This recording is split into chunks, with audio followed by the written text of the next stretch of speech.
पहले मुख्य समाचार। देश भर में 74वां गणतंत्र दिवस समारोह उल्लासपूर्वक मनाया जा रहा है। राष्ट्रपति द्रौपदी मुर्मू ने नई दिल्ली में कर्तव्य पथ पर परेड की सलामी ली। राज्यपाल फागू चौहान ने पटना के ऐतिहासिक गांधी मैदान में तिरंगा फहराया। कहा, सरकार के विकास कार्यों से सभी क्षेत्रों में हो रही है प्रगति। केंद्रीय स्वास्थ्य मंत्री मनसुख मांडविया ने आज नाक के जरिए दिए जाने वाले स्वदेशी कोविड टीके इनकोवैक को किया लॉन्च। विश्व में इस तरह का ये पहला टीका है। और आकाशवाणी का पटना केंद्र आज अपनी स्थापना की 75वीं वर्षगांठ मना रहा है। अब समाचार विस्तार से। राष्ट्र आज 74वां गणतंत्र दिवस मना रहा है। इस अवसर पर मुख्य समारोह नई दिल्ली में कर्तव्य पथ पर आयोजित किया गया। राष्ट्रपति द्रौपदी मुर्मू ने राष्ट्रीय ध्वज फहराया और परेड की सलामी ली। प्रधानमंत्री नरेंद्र मोदी की ओर से राष्ट्रीय समर स्मारक पर शहीदों को श्रद्धांजलि अर्पित करने के बाद परेड समारोह शुरू हुआ। इस परेड में स्वदेश में विकसित अर्जुन टैंक, नाग मिसाइल प्रणाली, K9 वज्र, हॉवित्जर तोप और आकाश शस्त्र प्रणाली का प्रदर्शन किया गया।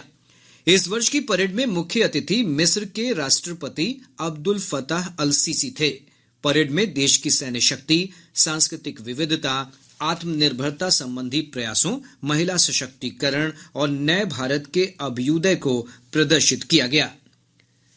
इस वर्ष गणतंत्र दिवस का आयोजन अधिकतम जन सहभागिता सुनिश्चित करने को ध्यान में रखकर किया गया था।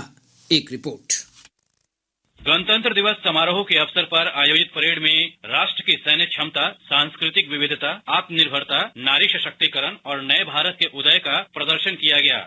कितना सोना देश है मेरा, धरती सुनहरी, अंबर नीला, हर मौसम रंगीला, ऐसा देश है मेरा, हो ऐसा देश है मेरा। इस बार सशस्त्र बल की 8 मार्चिंग टुकड़ियों ने भाग लिया, जिसमें थल सेना के 6 के अलावा वायु सेना और नौ सेना की एक टुकड़ी शामिल थी। वहीं पहली बार परेड में भाग ले रही मिस्र की सैन्य टुकड़ी लोगों के आकर्षण का केंद्र थी। इसके अलावा परेड का एक और आकर्षण रही डेयर डेविल्स टीम की टुकड़ी, जिसने मोटरसाइकिल पर अपनी कला का प्रदर्शन कर लोगों को रोमांचित कर दिया। गणतंत्र दिवस परेड में 17 राज्यों और केंद्र शासित प्रदेशों की 23 झांकियों ने भाग लिया, जिसमें विभिन्न मंत्रालयों और विभागों की 6 झांकियां शामिल थी।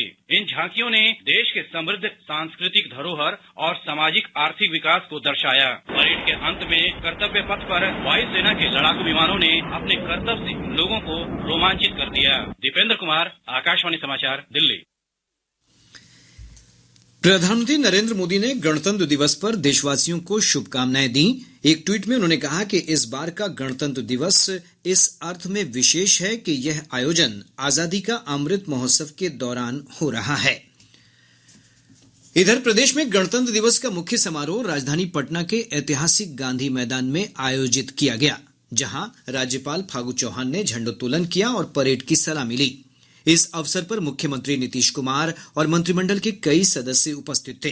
राज्यपाल ने इस अवसर पर अपने संबोधन में राज्य सरकार की ओर से चलाए जा रहे विकास कार्यों की प्रशंसा करते हुए कहा कि इससे सभी क्षेत्रों में प्रगति देखने को मिल रही है। राज्यपाल ने कहा कि राज्य सरकार युवाओं को रोजगार उपलब्ध कराने के लिए प्रतिबद्ध है। राज्य में युवाओं को रोजगार एवं सरकारी नौकरी उपलब्ध कराने सरकार की प्राथमिकता है।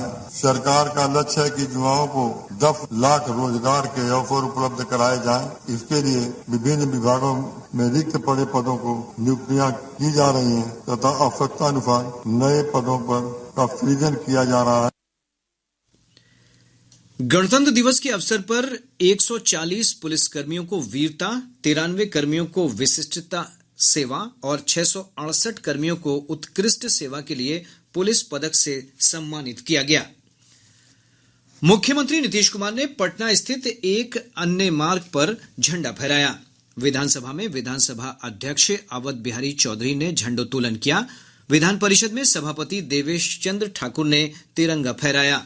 भाजपा प्रदेश कार्यालय में प्रदेश अध्यक्ष डॉक्टर संजय जायसवाल, जदयू प्रदेश कार्यालय में प्रदेश अध्यक्ष उमेश सिंह कुशवाहा, राजद प्रदेश कार्यालय में प्रदेश अध्यक्ष जगदानंद सिंह और कांग्रेस प्रदेश कार्यालय सदाकत आश्रम में पार्टी के प्रदेश अध्यक्ष अखिलेश प्रसाद सिंह ने झंडोत्तोलन किया। अन्य राजनीतिक दलों के प्रदेश मुख्यालयों में भी तिरंगा फहराया गया। गणतंत्र दिवस के अवसर पर राज्य के विभिन्न सरकारी और गैर सरकारी संस्थानों, स्वयंसेवी संस्थाओं, एनर्जी इंटरनेशनल सहित अन्य कार्यालयों में भी तिरंगा फहराया गया। विभिन्न जिला मुख्यालयों से हमारे संवाददाताओं ने उल्लासपूर्ण माहौल में गणतंत्र दिवस मनाए जाने की खबर दी है।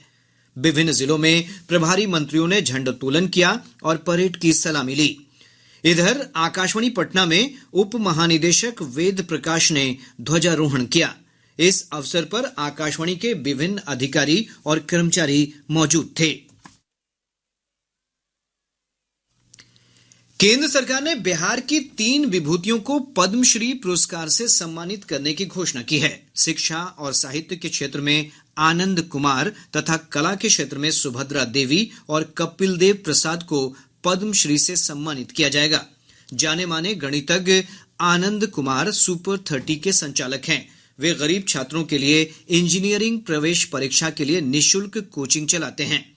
आनंद कुमार पटना जिले के मसौढ़ी के रहने वाले हैं। वहीं सुभद्रा देवी को पेपर मैसी कला में महारत हासिल है।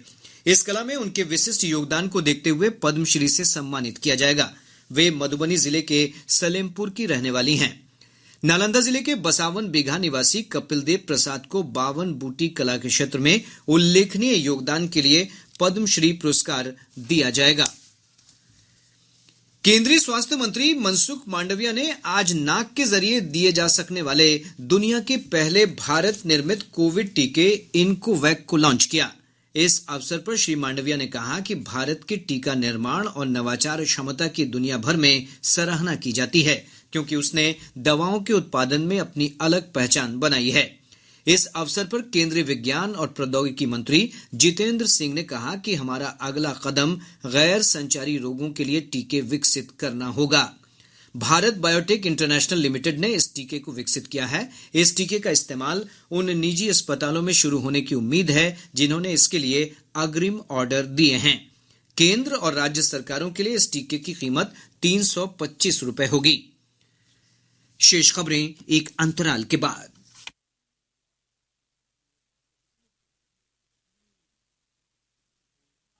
अपने बिजनेस को बढ़ाने के लिए लीजिए आकाशवाणी का सहयोग और दीजिए उसे बुलंदियों के पंख। आपका बिजनेस लोकल है या राष्ट्रीय, आकाशवाणी देती है उपभोक्ताओं तक पहुंचने का हर विकल्प। और अब तो आप घर, दफ्तर या दुकान पर बैठे बैठे कर सकते हैं आकाशवाणी के किसी भी केंद्र के लिए विज्ञापनों की बुकिंग। आकाशवाणी के विभिन्न चैनलों पर विज्ञापन देना सुलभ और सस्ता। बुकिंग है तो संपर्क करें 8700014242 पर। 8700014242।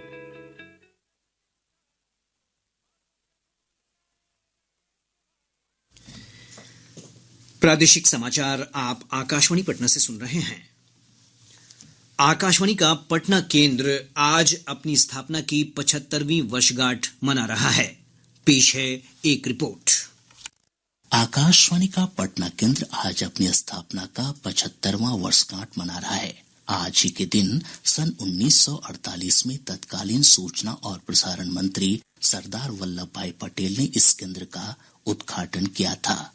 इस केंद्र का गौरवशाली इतिहास रहा है। आकाशवाणी पटना 26 जनवरी सन 1948 से प्रसारण सेवा में लगातार तत्पर।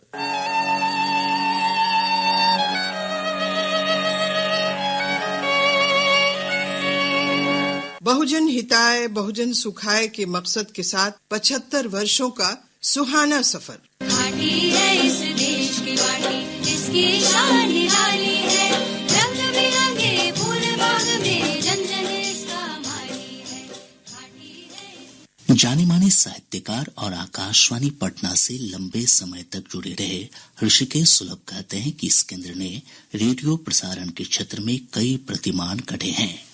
आजादी के तत्काल बाद के वर्षों में स्थापित जनसंचार के माध्यमों में आकाशवाणी पटना को उसकी जनपक्षधर भूमिका के लिए हमेशा याद किया जाएगा। अपने निर्धारित प्रसारण क्षेत्र के अलावा अविभाजित बिहार का मुख्य केंद्र होने के कारण ये एक बड़े भूभाग की जनता की आवाज के रूप में अपनी विश्वसनीय भूमिका निभाता रहा है। आकाशवाणी पटना ने समग्र सांस्कृतिक परिदृश्य को समृद्ध किया। जनता की अपेक्षाओं पर खरा उतरते हुए इस आकाशवाणी केंद्र को बाढ़ के साथ साथ अग्नि की विभीषिका का भी शिकार बनना पड़ा, पर इसने हमेशा फिनिक्स पंछी की तरह अपने को जीवित रखा।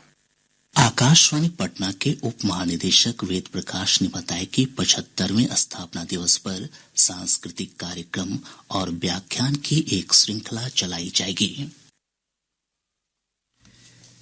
प्रधानमंत्री नरेंद्र मोदी कल परीक्षा पे चर्चा कार्यक्रम के 5वें संस्करण में बोर्ड परीक्षा देने वाले विद्यार्थियों, छात्रों के अभिभावकों और शिक्षकों के साथ सुबह 11 बजे संवाद करेंगे। केंद्रीय शिक्षा मंत्री धर्मेंद्र प्रधान ने कहा है कि इस वर्ष परीक्षा पे चर्चा के लिए 38 लाख से अधिक विद्यार्थियों ने पंजीकरण कराया है, जो पिछले वर्ष की तुलना में 50% अधिक है। प्रदेश के अधिकांश भागों में न्यूनतम और अधिकतम तापमान में बढ़ोतरी से लोगों को ठंड से राहत मिली है। पिछले 24 घंटों के दौरान किशनगंज और सबौर राज्य के सबसे ठंडे स्थान रहे, जहां का न्यूनतम तापमान 11 डिग्री सेल्सियस रिकॉर्ड किया गया। मौसम विभाग के अनुसार पटना, गया, पूर्णिया, भागलपुर, मोतिहारी, मुजफ्फरपुर और सबौर में हल्का से मध्यम स्तर का कुहासा छाया रहा। मौसम विज्ञान केंद्र पटना की वैज्ञानिक नेहा कुमारी ने बताया है कि अगले 24 घंटों के दौरान सीवान, सारण, गोपालगंज, पूर्वी और पश्चिमी चंपारण जिले में कुछ स्थानों पर हल्की बारिश की संभावना है। मौसम विश्लेषण के अनुसार पूरे प्रदेश में शुष्क पछुआ हवा का प्रवाह जारी रहेगा। प्रदेश के उत्तरी भागों में अगले 48 घंटों के दौरान हवा की गति सतह से 0.9 किलोमीटर ऊपर तक 10 से 15 किलोमीटर प्रति घंटे रहने की पूर्वानुमान है। अगले 3 दिनों के दौरान न्यूनतम तापमान में 2 से 3 डिग्री सेल्सियस की गिरावट की भी संभावना है। प्रदेश के दक्षिण पूर्व भाग को छोड़कर शेष भागों में सुबह के समय हल्के से मध्यम स्तर का कुहासा अगले 2 दिनों के दौरान बने रहने का पूर्वानुमान है। तत्पश्चात अगले 24 घंटों के दौरान प्रदेश के उत्तरी भागों के कुछ स्थानों पर सुबह के समय में हल्के से मध्यम स्तर का कुहासा छाया रहने की भी संभावना है। राज्य के उत्तर पश्चिम भागों के 1 या 2 स्थानों पर अगले 24 घंटों के दौरान हल्की बारिश होने का पूर्वानुमान है। बसंत पंचमी का त्योहार आज देश भर में धार्मिक श्रद्धा, आस्था और पारंपरिक उल्लास के साथ मनाया जा रहा है। माघ शुक्ल पंचमी का यह दिन ज्ञान, विवेक, संपूर्ण कलाओं तथा काव्य और संगीत की देवी सरस्वती की उपासना का दिन है। इसे श्री पंचमी भी कहते हैं। इस अवसर पर बच्चों का विद्यारंभ कराने की परंपरा है। इस अवसर पर प्रधानमंत्री नरेंद्र मोदी, राज्यपाल फागू चौहान और मुख्यमंत्री नीतीश कुमार ने लोगों को शुभकामनाएं दी हैं। इधर सरस्वती पूजा के अवसर पर प्रदेश भर में सुरक्षा के व्यापक प्रबंध किए गए हैं। बिहार विद्यालय परीक्षा समिति ने 11वीं कक्षा की निबंधन तिथि 31 जनवरी तक बढ़ा दी है। बोर्ड ने कहा है कि जिन छात्रों ने निबंधन नहीं कराया है वो विलंब शुल्क के साथ आवेदन कर सकते हैं। नियमित छात्र विलंब शुल्क के साथ 635 रुपए और स्वतंत्र छात्र 1185 रुपए भुगतान कर निबंधन करा सकते हैं। पटना के मोइनुल हक स्टेडियम में बिहार और मणिपुर के बीच खेले जा रहे Ranji trophy plate group final मुकाबले के दूसरे दिन आज बिहार ने बड़ी बढ़त बना ली है। पहली पारी में बिहार के 546 रनों के जवाब में मणिपुर की टीम ने दूसरे दिन का खेल खत्म होने तक 6 विकेट खोकर 194 रन ही बनाए हैं। इधर इसके पूर्व बिहार की ओर से शकीबुल गनी ने 205 और विपिन सौरभ ने 155 रनों की शानदार पारी खेली। मणिपुर पहली पारी में 352 रनों से पीछे है। बिहार की ओर से हर्ष सिंह ने 2 जबकि आशुतोष अमन, वीर प्रताप सिंह और सचिन कुमार सिंह ने 1-1 विकेट प्राप्त किए हैं। कल मैच का तीसरा दिन है। भीमराव अंबेडकर विश्वविद्यालय मुजफ्फरपुर के पूर्व प्राचार्य और वजिका में रामायण के रचयिता डॉक्टर अवधेश्वर अरुण का आज निधन हो गया। वे कुछ दिनों से बीमार चल रहे थे। विधान परिषद के सभापति देवेश चंद्र ठाकुर और सांसद अजय निषाद सहित अन्य शिक्षाविदों ने उनके निधन पर गहरा शोक प्रकट किया है। शेखपुरा पुलिस ने शेखोपुर सराय थाना क्षेत्र अंतर्गत मोहब्बतपुर गांव से साइबर ठगी के आरोप में 4 अपराधियों को गिरफ्तार किया है। बक्सर रेलवे स्टेशन पर रेल पुलिस ने 14 किलो गांजा के साथ एक तस्कर को गिरफ्तार किया है। और अब अंत में मुख्य समाचार एक बार फिर। देश भर में 74वां गणतंत्र दिवस समारोह उल्लासपूर्वक मनाया जा रहा है। राष्ट्रपति द्रौपदी मुर्मू ने नई दिल्ली में कर्तव्य पथ पर परेड की सलामी ली। राज्यपाल फागू चौहान ने पटना के ऐतिहासिक गांधी मैदान में तिरंगा फहराया। कहा, सरकार के विकास कार्यों से सभी क्षेत्रों में हो रही है प्रगति।